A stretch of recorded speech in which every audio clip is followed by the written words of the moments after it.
merespon nikmat dan ujian dari Allah Subhanahu wa taala. Kan biasanya kalau kita ngomongin tentang nikmat identik dengan syukur ya. Terus kalau ujian identik dengan sabar. Tapi gak selalu kayak gitu keadaannya. Kadang-kadang nikmat itu bisa bikin kita GR. Ujian bisa bikin kita salah sangka kepada Allah Subhanahu wa taala. Seolah-olah Allah kalau kasih ujian itu kayak gak suka sama kita. Padahal kadang Allah kalau kasih ujian itu tandanya masih perhatian sama kita. Kenapa tuh perhatiannya ngasih ujian? Bisa banyak banget alasannya, bisa pengen ngapusin dosa-dosa kita, bisa pengen ngangkat derajat kita walaupun kita nggak usah terlalu kegeeran ke sana, minimal menghapus dosa-dosa ya. Bisa juga emang mungkin hanya dengan cara dikasih ujian kita rajin beribadah. Dan itu kita banget kayaknya tuh. Kalau lagi banyak masalah, tahajudnya rajin. Mendekati ujian nasional, tahajud nggak tinggal selama sebulan. Hari ujian nasional terakhir, malamnya udah gak tahajud lagi. Kan kita banget nih. Nah orang yang tipenya kayak gini kadang emang cara untuk biar dekat ke Allah emang dikasih ujian. Makanya jangan jadi tipe kayak gitu. Walaupun ada orang lain yang soleh tapi tetap dikasih ujian. Kenapa? Karena Allah Subhanahu wa taala benar-benar pengen lebih dekat sama dia. Makanya Nabi bilang asyadun nas balaan al-anbiya summas salihin. Orang yang paling banyak diuji sama Allah itu orang para nabi, kemudian orang soleh, kemudian yang mendekati kesolehan dan seterusnya dan seterusnya. Ternyata kadang ketika kita dikasih nikmat, kita tuh jadi kegeeran. Jangan-jangan ternyata nikmat itu bukan sebuah anugerah, justru nikmat itu adalah sebuah istidraj. Gimana kita ngebedain anugerah sama istidraj? Indikatornya sederhana, seperti apa hubungan kita dengan Allah lewat nikmat itu. Kalau nikmat itu menjauhkan kita dari Allah dan makin nikmat makin jauh, biasa-biasa aja, lempeng dalam urusan agama, berarti nikmat itu adalah istidraj. Kalau nikmat itu bikin kita makin bersyukur, bentuk syukurnya bisa makin dekat ke Allah dalam bentuk ibadah, bisa juga makin banyak manfaatnya ke orang lain dengan berbagi, berarti nikmat itu adalah anugerah. Dua-duanya nikmat, karena dua-duanya dinikmati. Tapi ada anugerah, fadl, ada juga istidraj. Atau kadang-kadang kegeeran kita kasus yang lain misalnya gini. Kayak dalam keluarga ya. Dalam keluarga kita berdoa nih. Berdoa, ya Allah mudahkanlah rezeki saya, keluarga saya, pasangan saya, kayak gitu-gitu. Atau anak kita sakit. Terus kita berdoa, ya Allah sembuhkanlah anak saya. Yang berdoa malam itu bukan cuma kita loh. Orang tua kita berdoa, pasangan kita berdoa. Kadang sampai pembantu juga berdoa. Tiba-tiba Allah kasih kita nikmat lewat doa ini. Misalnya anak sembuh, misalnya kita lulus ujian, misalnya dapat kerjaan. Terus kita tiba-tiba kegeeran. Ya doa saya diijabah banget ya. Di sini nih kegeerannya nih. Apa ini enggak husnuzon Ustaz? Husnuzonnya kalau Allah maha baik ya. Mau mengijabah doa orang yang tidak layak diijabah. Ini husnuzon. Kalau kegeeran, ya. Alhamdulillah saya orangnya layak diijabah doa ya. Doa saya tuh cepat banget diijabah. Lu baru semalam doa, hari ini udah ijabah. Kalau yang diomongin adalah kitanya, itu kegeeran. Kalau yang diomongin adalah kebesaran Allahnya, itu namanya husnuzon, bagian dari tahadus bin ni'mah. Wa amma bi ni'mati rabbika fahaddis. Yang dibicarain tuh bukan kita, tapi Allahnya. Atau kalau mau lebih nggak GR lagi, kita berhusnuzonnya bukan cuma ke Allah. Allah maha baik plus, oh ini kayaknya ada doa di dalam keluarga saya nih yang diijabah oleh Allah. Bisa doa ibu, bisa doa ayah, bisa doa pasangan, bisa doa bahkan pembantu yang kita nggak tahu diam-diam dia mendoakan kita. Jadi bukan kitanya yang hebat, yang keren, yang soleh. Tapi ada orang lain di sekeliling kita yang soleh kemudian mendoakan sehingga memudahkan urusan kita. Sama kayak dalam dakwah, misalnya saya dengan teman-teman bikin pemuda hijrah nih. Pemuda hijrah ini dulu taklimnya 3 tahun yang lalu paling banyak cuma 30 orang. Selama 8 tahun. Tiba-tiba alhamdulillah Allah berikan keberkahan jadi rame. Kita jadi bareng-bareng sekarang ada ribuan orang misalnya. Saya selalu mention ke teman-teman ini pasti ada orang di antara tim kita nih. Yang dia itu sama Allah itu dekat banget. Yang diam-diam malam dia berdoa, gara-gara doa dialah jadi banyak kemudahan untuk kita. Bukan, mungkin yang doa semua ikut berdoa. Saya berdoa, teman-teman semuanya berdoa. Cuman jangan kegeeran, ya alhamdulillah ya. Saya baru doa kemarin, sekarang udah diijabah. Ini kalau kita kayak gini, ini agak kegeeran. Sesekali wajar. Kalau sering kali, ini gak bagus. Bikin kita jadi ngerasa udah baik, udah soleh. Dan Allah mengatakan, fala tuzakku anfusakum. Jangan kalian menganggap diri kalian udah baik, soleh, suci. Huwa a'lamu bimanittaqo. Allah lebih tahulah siapa yang paling taat. Jadi teman-teman, kadang kayak gitu kegeerannya. Atau ada juga bentuk kegeerannya gini. Dia jomblo. Udah gitu ngelamar cewek hafizah 30 juz. Dia tuh belum bisa baca Quran, baru hijrah, tapi diberikan istri hafizah 30 juz. Atau sebaliknya, dia cewek baru berhijab banget, diberikan suami hafiz 30 juz. Udah gitu dia kegeeran. Wah, berarti saya udah pantas buat dia nih. Atau dia pantas buat saya. Enggak, jangan-jangan Allah sengaja ngasih kita pasangan yang soleh banget, karena cuma dia yang bisa menghijrahkan kita dan memperbaiki kita. Kalau dikasih yang tanggung-tanggung, ntar lepas lagi nih. Makanya dikasih yang gak tanggung-tanggung. Sekalian aja yang paling soleh, yang paling taat, yang paling berwawasan agama luas, sehingga kita disuruh belajar ke dia. Bisa kayak gitu. Padahal yang datang ke dia itu banyak. Ada yang sama-sama hafiz. Kenapa yang lebih baik dari kita hafiz gak diterima? Karena udah sama-sama soleh. Terus siapa lagi yang perlu diperbaiki kan? Bisa jadi kita justru ketemu dengan orang yang keren, karena Allah pengen memperbaiki kita dengan lewat orang itu. Ini biar kita gak kegeeran. Ustadz, kenapa sih harus gitu-gitu amat? Karena itulah sifat orang yang beriman. Coba teman-teman buka surat orang-orang beriman. Surat apa? Al-Mu'minun. Surat orang-orang beriman. Surat 23 ayat 60. Itu sifat orang yang beriman. Surat 23 ayat 60. Bismillahirrahmanirrahim.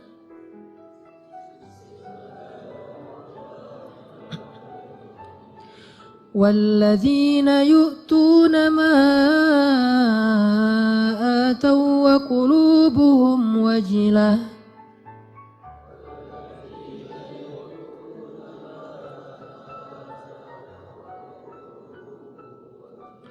وقلوبهم وجلة أنهم إلى ربهم راجعون.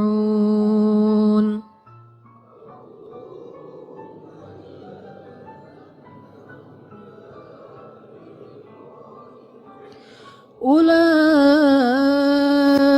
يسارعون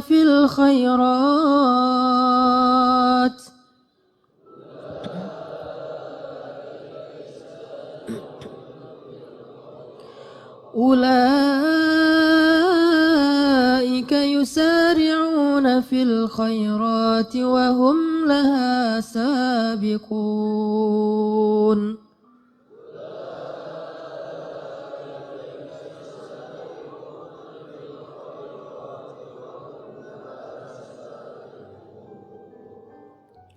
Dan orang-orang yang memberikan apa yang telah mereka berikan dengan hati penuh rasa takut, karena mereka yakin bahwa sesungguhnya mereka akan kembali kepada Rabb-Nya. Mereka itulah orang-orang yang bersegera kepada kebaikan-kebaikan, dan mereka itulah orang-orang yang lebih dulu memperolehnya. Ini terjemahannya agak sedikit rancu ya, karena kalau kita baca tafsir bukan memberikan, melakukan. Jadi ketika ayat ini turun, Aisyah nanya kepada Nabi, apa tafsirnya? Walladzina yu'tuna ma atau wa qulubuhum wajilah. Dan orang-orang yang telah memberikan apa yang mereka telah berikan, sedangkan hati mereka masih merasa takut. Aisyah nanya, maksudnya apa ya Rasulullah? Kenapa mereka takut? Apakah mereka melakukan dosa-dosa? Apakah mereka bermaksiat sehingga mereka menjadi takut? Kata Nabi, bukan. Maksud melakukan atau memberikan di sini adalah mereka udah sholat, mereka puasa, mereka sedekah. Jadi bukan cuma sedekah ya, semua amal soleh. Mereka udah bantu orang. Jadi mereka itu udah banyak banget ngelakuin kebaikan. Sedangkan hati mereka wajilah. Masih merasa takut. Takut apa? Takut ketika kembali kepada Allah gak sanggup menghadap Allah dengan amal yang sedikit. Coba bayangin. Udah banyak amal, masih takut menghadap Allah, wajilah. Gimana lagi kalau berbuat dosa, beramal aja masih takut sama Allah. Kalau kita kan kadang-kadang ngerasa takut ke Allah itu kalau habis buat dosa ya. Dan ini juga bagian dari iman, keren sih. Cuman iman kan berderajat-derajat. Lahum darajatun inda rabbihim. Orang beriman aja bertingkat. Ada orang beriman ketika bikin dosa takut kepada Allah, langsung taubat. Ada yang lagi yang lebih tinggi, lagi berbuat baik takut sama Allah. Kenapa? Dia ngerasa amal baiknya tuh sedikit dan waktunya terbatas. Dia pengen berbuat yang banyak tapi nggak punya waktu, nggak punya merasa lemah, merasa tidak maksimal, merasa belum memberikan semua hak Allah, merasa kurang, merasa belum istimewa, belum sempurna. Ini orang yang walladzina yu'tuna ma atau wa qulubuhum wajilah. Makanya teman-teman kalau teman-teman perhatiin di akhir surat Al-Baqarah kan tuh ada doa Rabbana la tu'akhidna in nasina aw akhtana. Itu bukan doa orang yang berbuat dosa loh. Itu doa orang habis beribadah. Dia habis beribadah, habis sholat misalnya, doanya Rabbana la tu'akhidna in nasina aw akhtana. Udah beribadah masih minta maaf sama Allah. Ya Allah jangan marah ya sama saya kalau saya ada yang silap, ada yang lupa, ada yang gak sempurna. Ini orang beriman, udah beribadah masih minta maaf. Sama kayak ayat idza jaa nasrullahi wal fath wa ra'aitan nasa yadkhuluna fi dinillahi afwaja fasabbih bihamdi rabbika wastaghfir. Kalau telah datang pertolongan Allah dan kemenangan dan engkau melihat orang berbondong-bondong masuk kepada agama Allah. Maksudnya apa? Kalau dakwah kamu sudah sukses. Wahai Muhammad, wahai kaum muslimin, kalau dakwah kalian sudah sukses. Orang berbondong-bondong ikut pengajian, orang berbondong-bondong berhijrah. Jadi tren baru sekarang Islam misalnya di zaman dulu Nabi. Orang berbondong-bondong memeluk agama Islam. Dakwah kamu tuh udah keren banget, usaha kamu tuh udah maksimal. Ketika kamu mendapatkan kesuksesan dalam dakwah, maka pujilah Allah dan beristighfarlah. Kenapa? Habis berdakwah, habis sukses malah disuruh beristighfar. Dan yang disuruh itu adalah Nabi loh secara personal, bukan kaum muslimin. Kalau kaum muslimin mungkin mengatakan fasabbihu bihamdi rabbikum wastaghfiru gitu kan ya. Tapi karena personal, fasabbih bihamdi rabbika wastaghfir. Engkau wahai Muhammad. Jadi Nabi banget yang disuruh. Kalau Nabi aja disuruh istighfar apalagi umatnya. Dan Allah menyuruh Nabi istighfar bukan habis berbuat dosa, bukan. Karena Nabi tidak berbuat dosa. Kapan disuruh istighfar? Habis sukses dalam dakwah disuruh istighfar. Kenapa? Inilah mukmin. Dia nggak pernah merasa dirinya sempurna. Dia nggak pernah merasa bahwa ini karena kerja saya, karya saya, hasil jerih payah saya, karena saya hebat. Enggak. Istighfar tetap kepada Allah. Karena kalau nggak Allah tolong kamu nggak akan sukses. Gitu maksudnya. Kenapa kalau Allah nggak tolong kamu nggak akan sukses? Karena apa yang kamu lakukan itu harusnya kamu nggak bisa sukses. Soalnya yang kamu lakukan itu belum maksimal, belum ideal, belum sempurna, belum istimewa. Tetap aja ada kurangnya. Karena sifat dari insan mahallul khata' wan nisyan. Pasti ada salah dan lupa, pasti. Jadi gimana pun kita dapat nikmat, hati kita wajilah. Apalagi nikmat dunia doang. Nikmat ibadah aja tetap wajilah. Nikmat ibadah kan yu'tu nama atau berarti mereka sholat, puasa, zakat, sedekah, haji, umroh, kayak gitu-gitu, tilawah, hafal Quran, tapi hatinya masih wa qulubuhum wajilah. Padahal itu yang dikasih nikmat ibadah loh. Gimana kalau yang dikasih nikmat dunia? Karena nggak mungkin kan nikmat ibadah itu istidraj. Mungkin nggak? Nikmat ibadah istidraj. Allah membiarkan dia aja sholat sendiri. Nggak mungkin kan? Istidraj itu hanya berlaku untuk nikmat dunia. Tapi kalau nikmat akhirat, ibadah, ketaatan, kedekatan dengan Allah, nggak mungkin istidraj. Itu pasti nikmat yang hakiki tuh. Tetap mereka ngerasa saya banyak kurang, saya masih. Kalau sholat pasti tadi ada yang nggak khusyuknya. Ada yang khusyuk 4 rakaat sholat isya. Pasti ada hilang-hilangnya gitu kan ya. Lebih tepatnya ada khusyuknya sedikit, sisanya hilang. Mungkin itu lebih tepat buat kita nih. Gak sengaja kok udah salam aja. Atau tadi sujudnya 2 kali pas sekali ya. Tadi saya ruku gak sih? Apalagi kalau sholat sendiri tuh. Pas udah sujud, tadi saya ruku gak sih? Kan suka gitu tuh. Pas udah berdiri, tadi saya tahiyat gak sih? Atau langsung dari sujud langsung berdiri. Kan suka gitu. Salam, tadi saya syahadatan gak ya? Jangan-jangan langsung Allahumma sholli ala sayyidina Muhammad, assalamualaikum, assalamualaikum. Pas berdiri, tadi saya baca Al-Fatihah gak ya? udah mau ruku aja suka gitu. Berarti banyak kurangnya dalam ibadah kita. Tilawah juga gitu, pasti banyak baca yang salah. Jangan-jangan salah huruf, salah makna harusnya dosa. Puasa juga gitu, gak bisa jaga pandangan. Atau sedekah juga gitu, jangan-jangan saya sedekah belum bersih-bersih amat atau belum maksimal, masih banyak yang saya tahan, masih kikir. Intinya adalah jangan ngerasa udah sempurna. Sehingga ketika Allah kasih kita nikmat, kita merasa diri kita emang pantas mendapatkannya. Bukan. Ketika Allah kasih kita nikmat, kita bilang sebetulnya saya gak pantas, tapi Allah maha baik.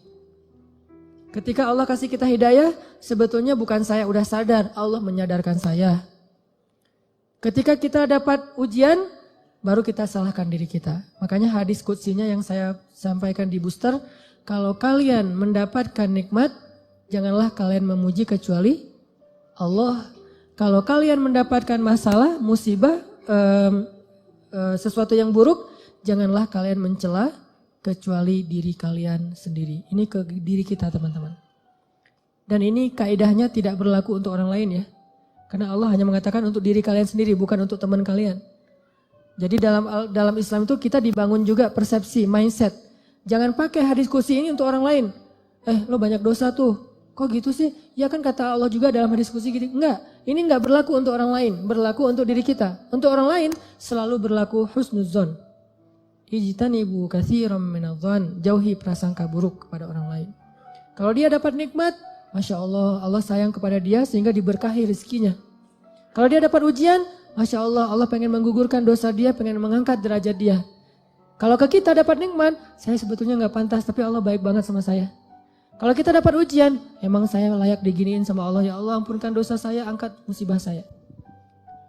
Terus mana ada peluang buat kita menghakimi orang lain? Kan gak ada peluang. Sesama mukmin, sesama muslim, gak ada peluang kita menjelek-jelekan orang lain. Nah kalau teman-teman perhatikan di surat Al-Mu'minun yang ayat 60 tadi, coba mundur beberapa ayat 55, itu jelas banget. Jadi satu paragraf ini lagi ngomongin tentang bab GR nih. Ayat 55 itu orang yang GR. Surat Al-Mu'minun ayat 55 Allah bilang, ayahsabuna annama numidduhum bihi min malin wa banin nusari'u lahum fil khairati bal la yash'urun. Apakah mereka mengira ketika kami memberikan mereka banyak harta dan keturunan berarti kami menyegerakan untuk mereka kebaikan? Enggak, mereka enggak ngerti kata Allah. La yash'urun itu enggak sadar, enggak ngerti, enggak ngerasa. Jadi enggak selalu ketika Allah numiddu lahum mim malin wa banin, ketika Allah ngasih harta dan keturunan yang banyak, maksud harta dan keturunan tuh kehidupannya bahagia, rumah tangganya aman-aman aja gak ada masalah, maka berarti nusari'u lahum fil khairat belum tentu. Seolah-olah Allah itu sayang banget sama dia, belum tentu. Kalau gitu kita suudzon sama Allah, enggak. Kita tetap berpikir Allah itu maha baik. Terus kalau kita dapat nikmat, itu bukti bahwa Allah maha baik, bukan karena kita pantas. Atau mungkin ini adalah ujian dari Allah. Antara dua. Antara Allah emang baik banget walaupun kita gak pantas, atau Allah sedang menguji kita dengan ujian yang kita senangi. Dulu ketika masih sendiri, setiap malam tahajud. Ya Allah beri saya pasangan imam yang bisa ngimamin saya. Gak apa-apa deh yang dibaca Al-Ikhlas juga. Yang penting dia imam. Yang imam, ya Allah beri saya makmum. Mudah-mudahan dia tetap mengamini doa-doa saya. Walaupun mungkin doa saya gak fasih. Doain setiap malam tahajud. Allah kasih nih. Persis kayak bayangan kita banget nih. Spesifik. Hidungnya, matanya, wah segala macam. Gua banget lah pokoknya. Pas udah dapat gitu masih bangun tahajud gak? Atau udah mulai telat-telat dikit? Kenapa telat-telat dikit? Susah bangunnya sekarang. Kalau dulu bangun cuman ngangkat bantal guling atau cuman selimut doang. Itu juga kadang-kadang. Karena seringnya selimut udah terbang kemana, bantal guling kemana tidurnya teh. Macet banget tidurnya. Ada juga pas dia mau bangun, sekarang beda, bukan bantal guling, lengan. Mungkin lengan itu lebih ringan daripada bantal guling. Secara kilonya kayak gitu ya. Tapi rasanya berat. Taruh lengan, aduh gimana nih caranya. Ntar dia terbangun, kan saya nggak pengen ngebangunin dia, kasihan. Alasan ya modus. Enggak tahajud, atau tahajudnya telat. Atau mulai berkurang, lama-lama tadi tahajud 11, sekarang jadi tinggal 8, 4, 2, tinggal witir doang. Tapi masih lumayan lah. Akhirnya subuh di masjid, subuh di rumah, subuh telat, subuh dijamak dengan duha. Kan bertahap tuh.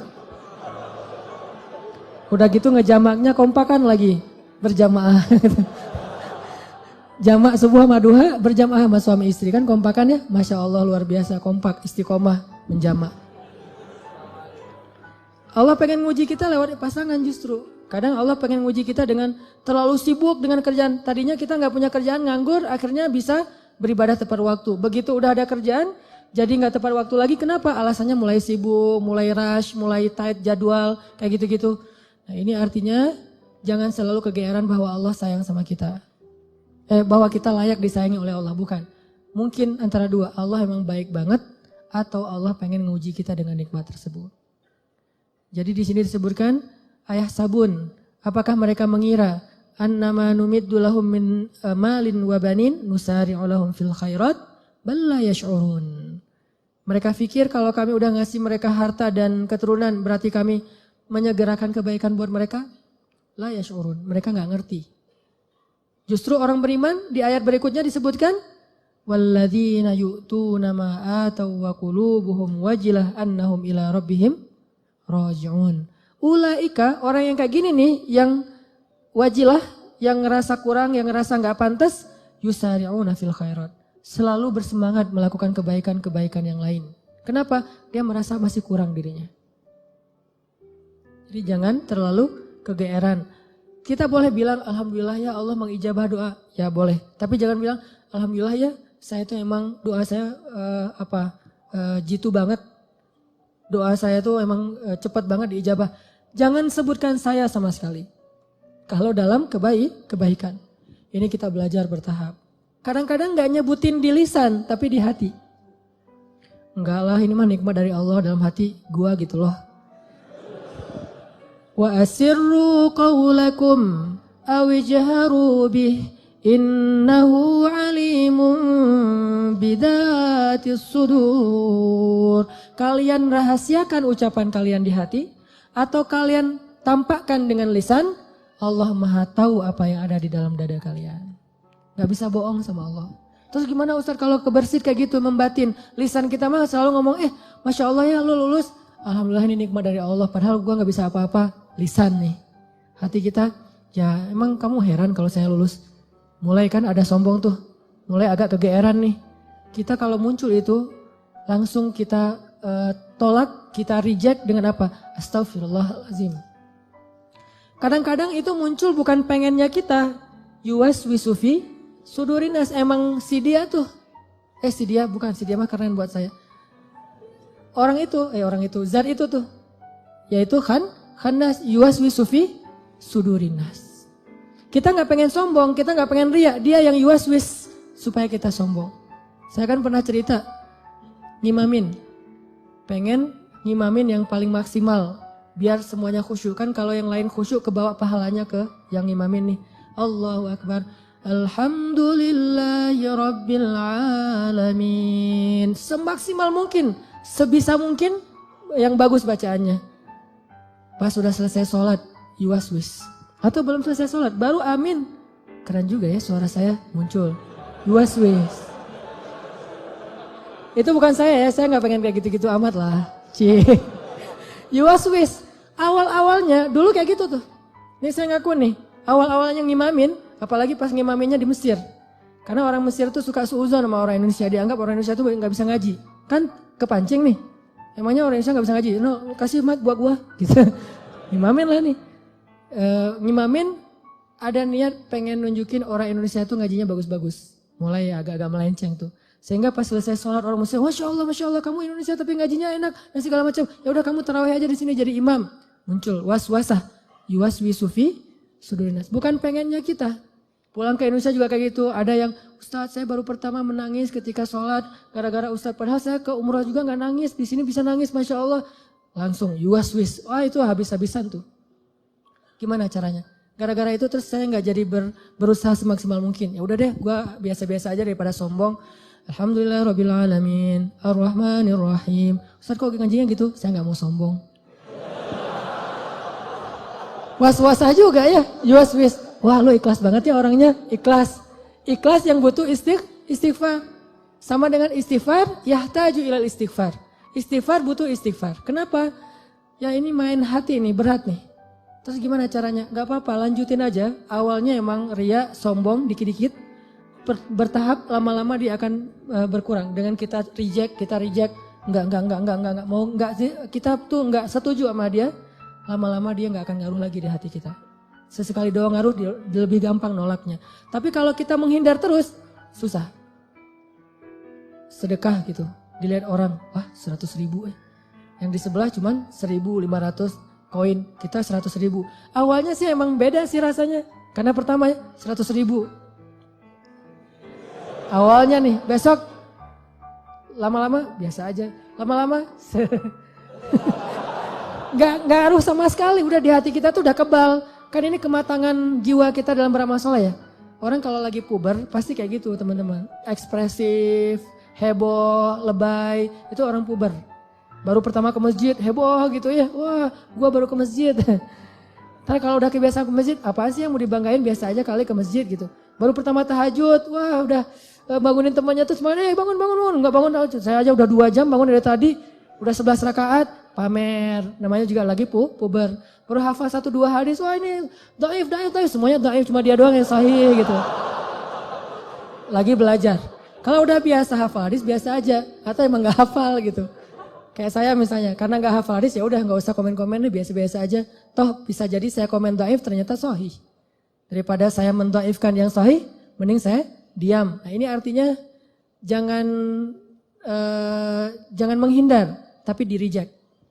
Begitu kita kegeeran di dalam hati, enggak. Ini hadza min fadli rabbi. Ini anugerah dari Allah. Ini Allah Maha Baik. Ini semuanya karena kebaikan Allah gitu. Lama-lama setan akan cari jalan lain, enggak akan yuwas-wis lagi. Dia akan menghindar. Sampai kita menjadi orang yang kalau kata guru saya mukhlasin. Apa arti mukhlasin? Kalau mukhlisin orang yang ikhlas. Kalau mukhlasin orang yang udah enggak ada bedanya di mata dia emas dengan batu. Udah sama tuh. Ketika ditaruh emas, dia senyum, dikasih batu juga dia senyum. Gak ada bedanya antara batu dengan emas, mukhlas. Maka setan udah gak bisa ngegodain dia. Gimana ngegodain? Orang emas dan batu sama di mata dia.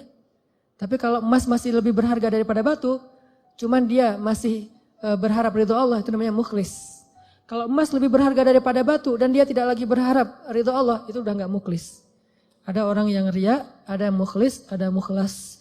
Di mata Nabi Muhammad SAW, emas dan batu itu udah sama. Makanya setan udah gak mau godain Nabi Muhammad. Kecuali ada setan yang masih anak baru gitu, godain Nabi Muhammad. Kalau setan yang udah senior ya, udah tahu, oh itu Muhammad gak usah digodain deh, habis-habisin waktu loh. Mending godain yang lain-lain aja, yang sahabat.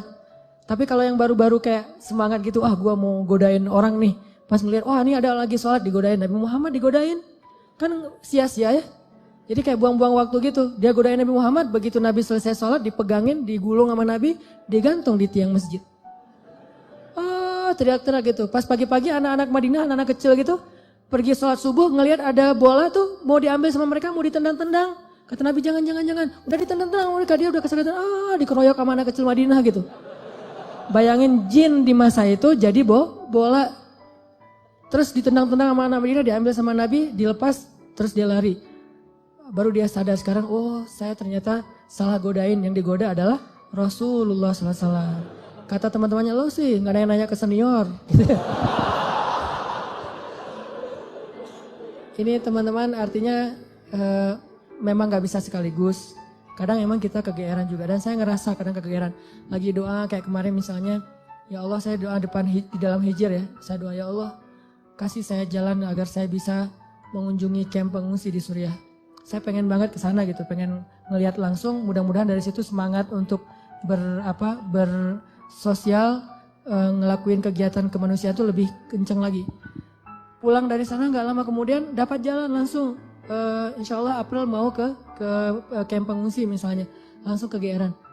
Doa saya diijabah ya, keren ya. Yang muncul kayak gitu kan?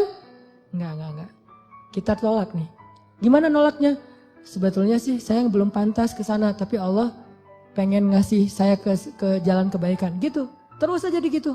Lama-lama hal-hal yang kayak gitu nggak akan mempengaruhi keikhlasan kita lagi. Terakhir teman-teman, balik lagi kepada awal, kalau kita ngelihat ada orang dapat musibah, kita berhusnuzon dengan cara mudah-mudahan musibah ini mengangkat derajat dia.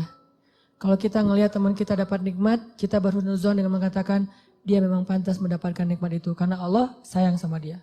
Sebaliknya kalau ke kita dapat musibah, kita katakan saya banyak dosa, makanya dikasih ujian kayak gini untuk menghapus dosa saya. Kalau kita dapat nikmat, kita katakan saya sebetulnya nggak pantas, tapi Allah maha baik sehingga Allah memberikan kenikmatan ini untuk saya.